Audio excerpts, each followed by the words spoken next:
One में एक बरगद का बहुत बड़ा वृक्ष था। उस पर बहुत सारे तोता रहते थे। उनमें एक मुखिया तोता भी था और बाकी सब तोते उसका बहुत आदर व सम्मान किया करते थे। और मुखिया तोता भी एक राजा की भांति अपने साथी तोते की रक्षा व आश्रय का इंतजाम करता था। सभी तोते एक सम्मिलित परिवार की तरह एकजुट होकर रहते थे। यदि कोई शिकारी आता भी तो सभी तोते एक साथ उस पर हमला कर देते और शिकारी जान बचाकर भाग लेता।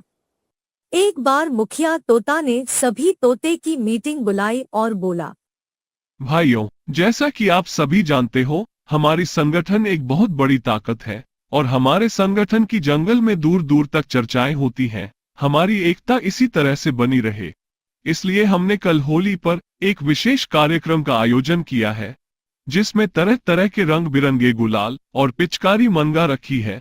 कल होली के दिन बच्चों की अलग टोली और बड़ों की अलग टोली बनेगी और एक दूसरे को रंग लगाएंगे, पर ध्यान रहे, कोई भी इस सीमा के बाहर नहीं जाएगा, उसे खतरा हो सकता है। और अगले दिन सभी तोते एक दूसरे को रंग बिरंगे गुलाल लगाए और उमंग के साथ खूब होली खेले। सभी तोते सतरंगी कलर में रंग चुके थे और बहुत खुश हुए। वन में पहली बार ऐसी होली जो हुई थी। यह देख एक तोते के मन में विचार आया कि जब जंगल में इतनी हर्ष और उल्लास के साथ होली होती है तो गांव में और आनंद आता होगा। क्यों न एक झलक गांव की ओर भी होली देखाए। ऐसा सोचकर वो उड़ान भरा और बगल के ही एक छोटे से गांव में रंग बिरंगी होली देखने चला गया। उड़ते उड़ते वो एक किसान के छज्जे पर जाकर बैठ गया और खतरे से अनजान होकर गांव की होली देखने में लीन हो गया। कुछ ही देर बाद एक किसान की नजर उस तोते पर पड़ी। वह उसे देखकर आश्चर्य हो गया। इतना रंगीन और अनोखा तोता, ऐसा तोता तो पहले कभी नहीं देखा। किसान ने उस तोते को पकड़ने की योजना बनाई और उसे पकड़कर एक पिंजरे में डाल दिया। अब तोते को अपनी मूर्खता पर बहुत पश्चाताप हो रहा था, परंतु उसने भी हिम्मत न हारी और अगले ही पल से अपनी दाव आरंभ किया। धीरे धीरे वह किसान से काफी घुल मिल गया। उधर साथी तोते के वियोग में तोते का संगठन बहुत उदास और चिंतित हो गया था। एक दिन किसान को किसी काम से उसी वन के रास्ते दूसरे गांव जाना था। यह बात तोते को पता चल गई। उसने किसान से कहा, मालिक, जहां आप जा रहे हैं उस रास्ते के वन में बरगद के पेड़ पर मेरे मुखिया तोता रहते हैं। आप उन तक मेरा एक संदेश पहुंचा देते तो बहुत मेहरबानी होती। हाँ हाँ, जरूर पहुंचा दूंगा। कहो क्या संदेश है। उनसे कहना, अपने संगठन के साथ रहने वाले हर एक तोते के नाम एक रंगीन बंदी तोते का सलाम। तोते की बात सुनके किसान दूसरे गांव के लिए रवाना हुआ और अपना काम निपटाने के बाद मुखिया तोते से मिला और उसे अपने तोते की ओर से भिजवाया संदेश सुनाया। मुखिया तोता किसान की बात सुनते ही सारा खेल समझ गया और उसी क्षण जमीन पर गिर पड़ा, मानो उसकी मौत हो गई हो। यह देख किसान घबराया और इससे पहले कि देर हो वह तुरंत अपने गांव लौट आया और आते ही उसने तोते से बोला, मैं संदेश लेकर तुम्हारे मुखिया के पास गया था और तुम्हारा संदेश उसे सुनाया। संदेश सुनते ही वो जमीन पर गिरा और उसकी मौत हो गई। अब क्या था, जैसे ही तोते ने यह बात सुनी तुरंत उसकी भी मौत हो गई। अपने तोते की मौत देखकर अब किसान बहुत उदास हो गया और तोते को पिंजरे से निकालकर बाहर फेंक दिया। मौका पाते ही तोता तेजी से उड़ा और बोला, मेरे मुखिया तोता ने कहा था कि विवेक और धैर्य से बड़ी मुश्किलें भी आसान हो जाती है। एक विशाल पर्वत पर बंदरों का कुछ झुंड रहता था। सारे बंदर बहुत शरारती थे। दिन भर इधर से उधर उछल कूद मचाते रहते थे। अगर गलती से भी कोई दूसरा जानवर उनके इलाके में आ जाता तो सारे बंदर उसे इतना तंग कर देते कि वो वहाँ से भागने पर मजबूर हो जाता। यह लोग कई पीढ़ियों से वहीं पर रह रहे थे। जैसा कि यह आम बात होती है कि हर पीढ़ी के अपने अपने विचार होते हैं, जो कभी पुरानी पीढ़ी से मेल खाते हैं तो कभी नहीं। ऐसे ही बंदरों की नई पीढ़ी के विचार थे। वे कभी किसी बूढ़े की सलाह लेने के लिए तैयार ही नहीं होते थे। उनका विचार था कि यह तो पुराने जमाने के लोग हैं, अब तो नया जमाना आ चुका है। ऐसे शब्द कहते समय वे इस बात को बिल्कुल ही भूल जाते थे कि यह जवान ही तो एक दिन बूढ़े बन जाते हैं।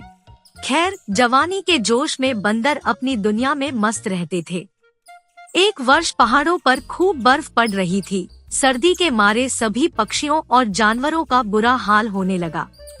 बंदर बेचारे भी ठंड के मारे इधर उधर सर्दी से बचने का उपाय सोच रहे थे। अचानक ही बंदर ने एक ऐसा फल देखा जो आग की भांति चमक रहा था।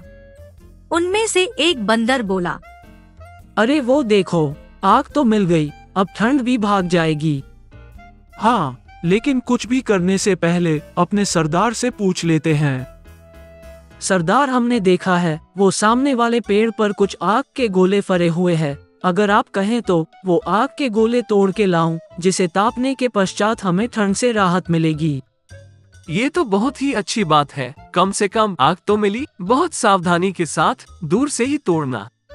इतना कहकर सरदार अपने साथी बंदर को आग का गोला तोड़ने को भेज देता है। बंदर पेड़ पर चढ़ के उस फल को तोड़ कर लाता है। ये लो सरदार, मैंने ये आग तोड़ के ला दिए।